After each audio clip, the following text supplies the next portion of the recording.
Welcome to our channel, where we bring you the most amazing stories from around the world. In this video, we bring you ship which used to fly the powerful Russian atomic submarines. What happened to the ship which used to fly the powerful Russian atomic submarines lying under the seas posed an enormous risk to the United States Navy. In the late 1960s, the Navy recognized the necessity for a warship that could outmaneuver and outrun them. So in the spring of 1969, the Navy displayed its latest weapon in the struggle against the Russians, a breakthrough hydrofoil capable of flying above the water at previously unheard speeds. During the 1960s, the United States Navy was the most powerful and competent force on the planet, capable of projecting its influence to any corner of the globe. However, military strategists became more concerned about an emerging threat from the Soviet Union that would necessitate the development of a new type of ship to resist the Soviet Union's. Atomic-powered submarines posed a threat because they were getting quicker, more capable, and more extensive. The most recent version under development was expected to reach a staggering 41 knots fully underwater, allowing them to track down and outpace torpedoes in the U.S. fleet. With these new subs, the Soviets could track American carrier groups anywhere in the world. The Navy realized it needed significantly faster ships.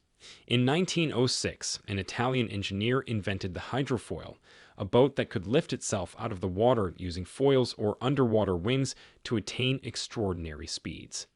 This method lowered drag greatly, allowing hydrofoils to travel over water with ease, making them an important invention in maritime transportation. The legendary inventor Alexander Graham Bell later improved on the idea and beat the world record for naval speed.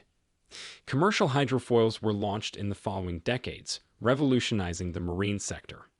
However, the hydrofoil's full potential had yet to be realized, and the U.S. Navy was originally skeptical of its possibilities.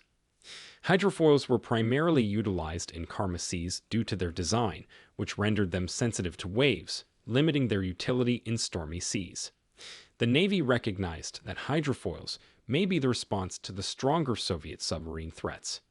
The hydrofoil design, on the other hand, was a substantial obstacle, as it lacked dynamic stability. By 1970, the Navy had 4 prototype hydrofoils under examination, the biggest of which was the 320-ton plain view concept.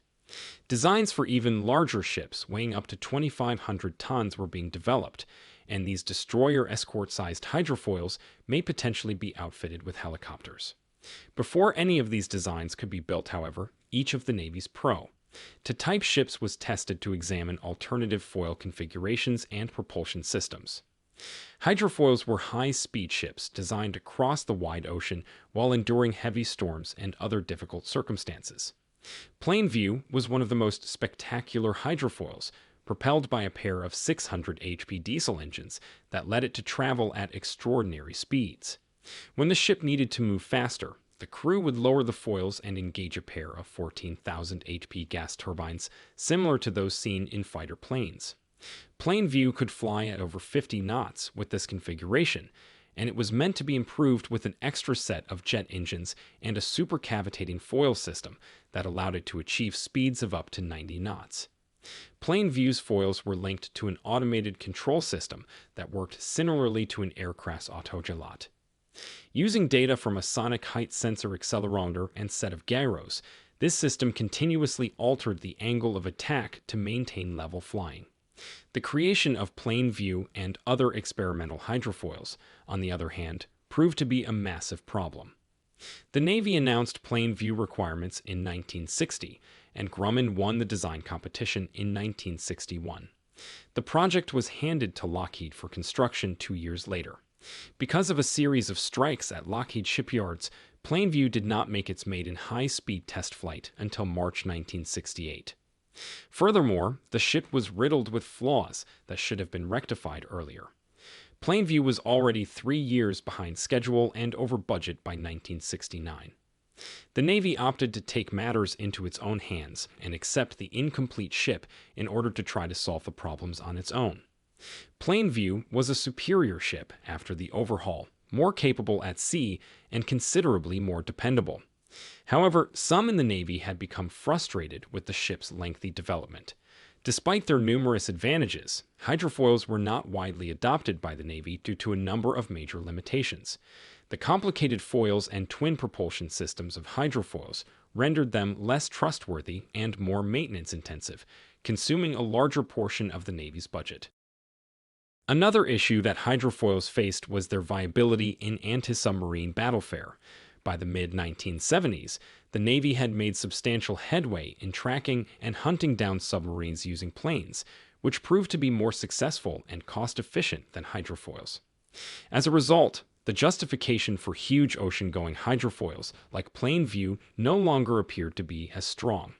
Despite these obstacles, the Navy persisted in its pursuit of hydrofoil technology, finally putting it into production after more than a decade of research and development. Despite plans to build 44 ships, only 6 entered service with the United States Navy and were withdrawn after only 10 years. Due to exorbitant operating expenses and a lack of a suitable purpose, the Navy's funding for experimental hydrofoil development was abruptly reduced from $2.2 million per year to $0 in 1978, thereby ending any future hydrofoil development. This decision signaled the end of an era for hydrofoil technology, which was previously heralded as a daring leap that blurred the barriers between naval and aviation technology.